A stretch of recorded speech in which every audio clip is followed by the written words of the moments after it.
beautiful people, lovers of African football and lovers of football in general. Welcome to another episode of African Football Weekly Review Show, the show that keeps you up to date with all things African football, from the national team side to club side to players playing abroad and even the ones playing locally. And on this week review show, we're going to take a look at the world friendly game which was played over the course of the week. And a lot of matches have been played. And this week, we're going to take a look at the African contingent and ones who were representing Africa this year's World Cup in Qatar, how they did in the friendly games against their opponents. So before we go into today's show properly, there's something I really want to talk about. There was a tweet going on online last week where a Nigerian Twitter user claimed that she stated that music stars are more popular than football stars. So I was wondering, because this particular tweet, of course, a lot of stars in the world of football and in music aspect. So I was wondering which African musician is as big as Mohamed Salah or Sadio Mane.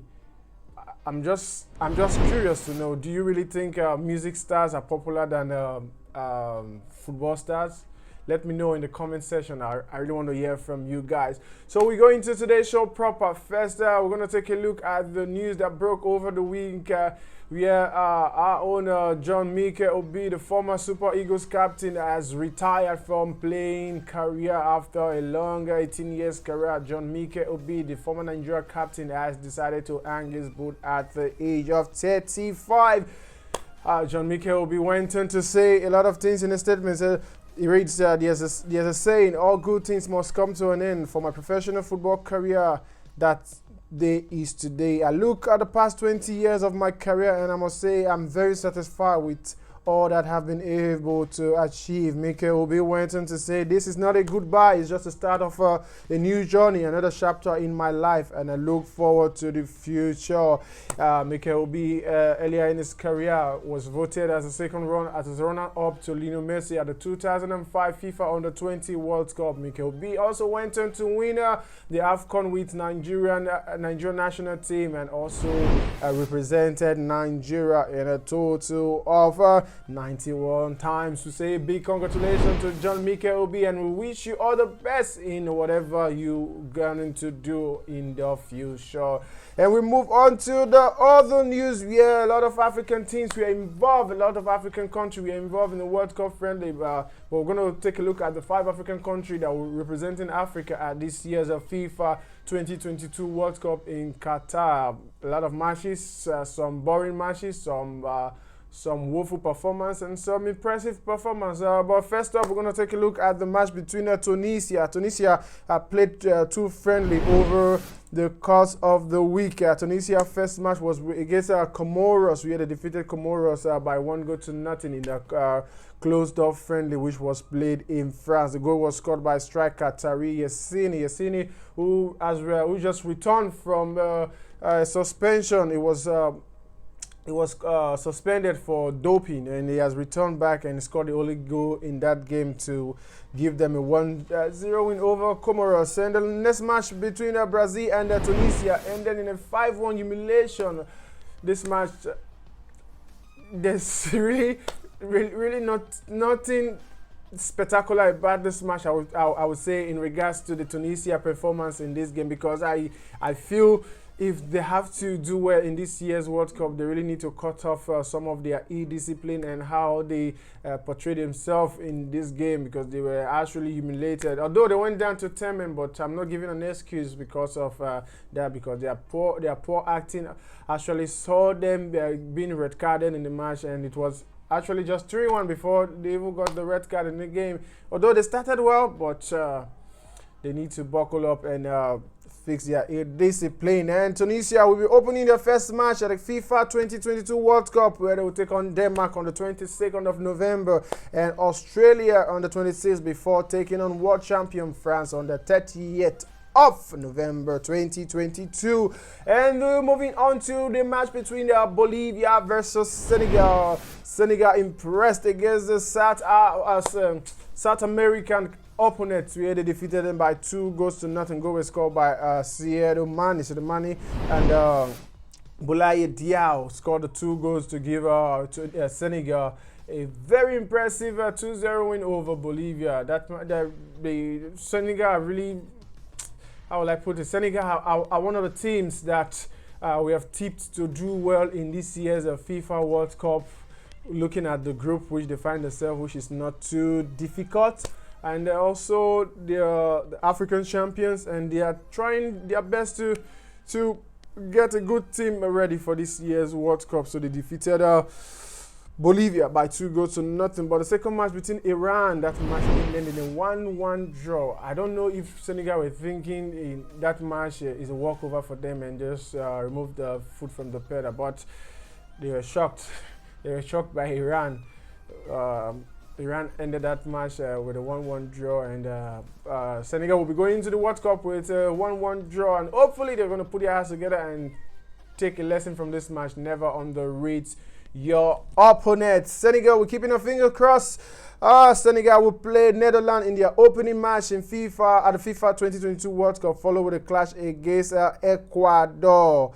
Those are the matches Senegal will be playing at this year's World Cup in Qatar 2022, because they find themselves in Group A.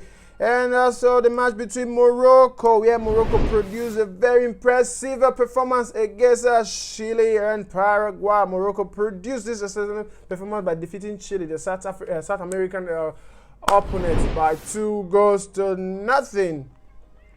As I always say, Morocco are the team. Morocco is the team. Morocco is our team. I'm really tipping Morocco to go far in this year's World Cup. Not just because of the kind of players they have, but the organization in the Moroccan national team, from their head, which is from their FA to the coach and to the players. I can see a good preparation from the Moroccan FA, and also the sacking of the former coach and appointing a new coach in the person of Uruguay, who has brought back Hakim Ziyech. Hakim Ziyech actually featured in the both matches and started. Hakim Ziyech decided to retire from the national team after he fell out with former coach, and he has returned back to the national team, and he played in both matches and gave a good account of himself. The other match which Morocco played was against Paraguay, but that match ended in a goalless draw. That match was really, really entertaining. A lot of goal mat action.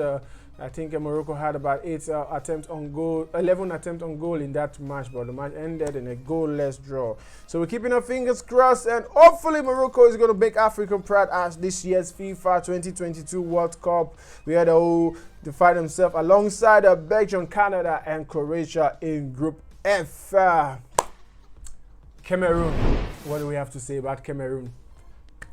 Well, there's been a lot of tumbling and rumbling in the Cameroon camp, from the FA to the coach, even to the players. And it has actually showed up in their performance against Uzbekistan and South Korea. Uzbekistan defeated them by 2-0. Imagine.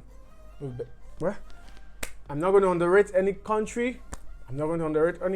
But on a normal day, under normal circumstances, Cameroon should not be losing to Uzbekistan by 2-0.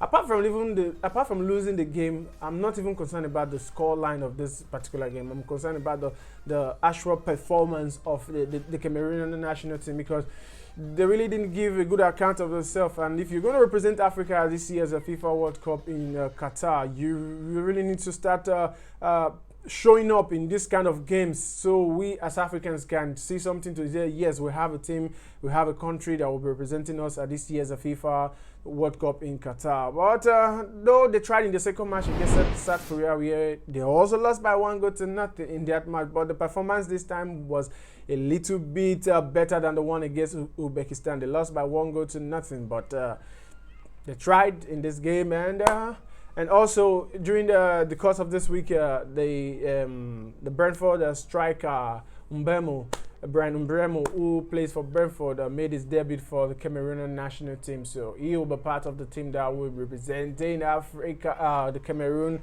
at this year's Qatar 2022 World Cup in Qatar. So we move on to the big one. the big one.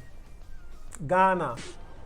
You are a failure. You are a failure. You can never make it. This one is close to my chest. You see, I can feel it in my chest. Because if the Ghana fans decide to say, no need for these people to go to Qatar World Cup to represent us. Let's just stay back. I don't think they will be unfair to say such a thing, because their performance in their two friendly match, my God. There's really nothing to write home about the Ghanaian national team currently, because their performance against Brazil was humiliating, was so appalling.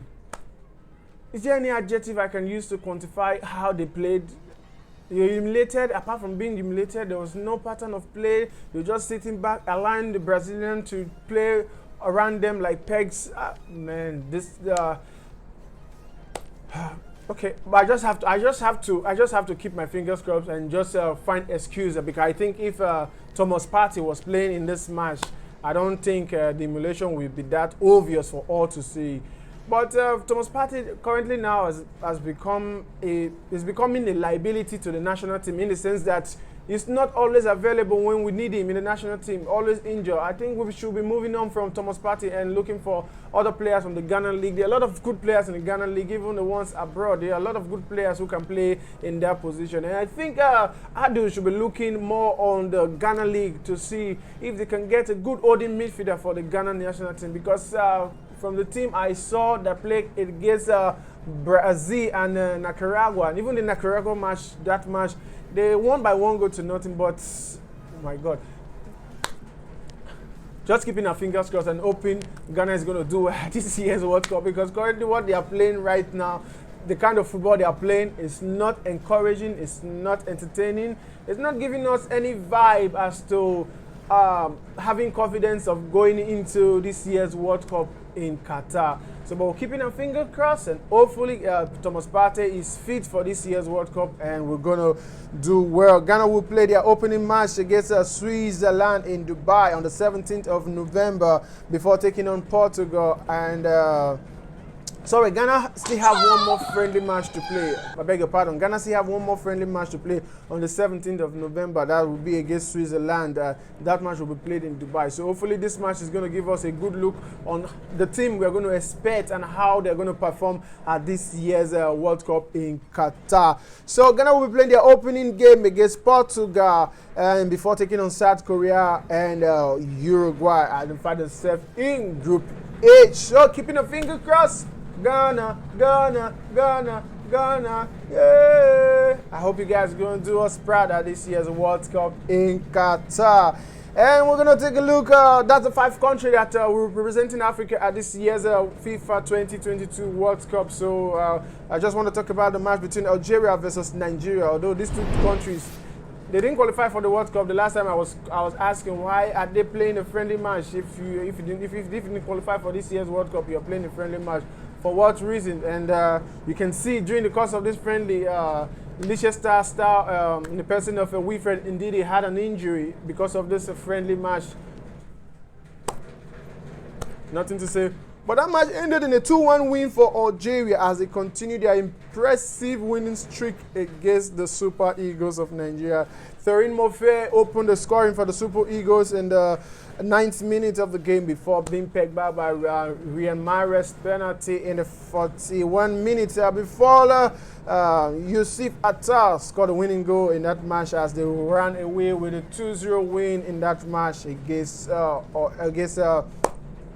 Nigeria. So congratulations to Algeria as they defeated Nigeria again and again and again. So other matches from the African continent, Africa contingent at the World Friendly Games. As you can see scrolling down, those are the results of the other matches that were played during the course of the week. And that's all we have for this segment, and we're going to move into our other segment, which is one of my favorite now. Which states do you know? On this week, do you know that at age 15 and 181 days, Nigerian prodigy Etin Waneri made his debut for his football club Arsenal of England.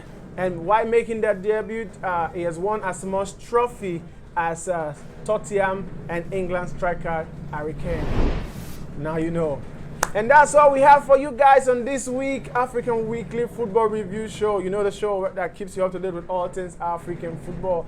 And if today's show has been interesting to you, please click on the like button. And also, my question again, do you think music stars are more popular than football stars? I want to see you on the comment section. So what do you think?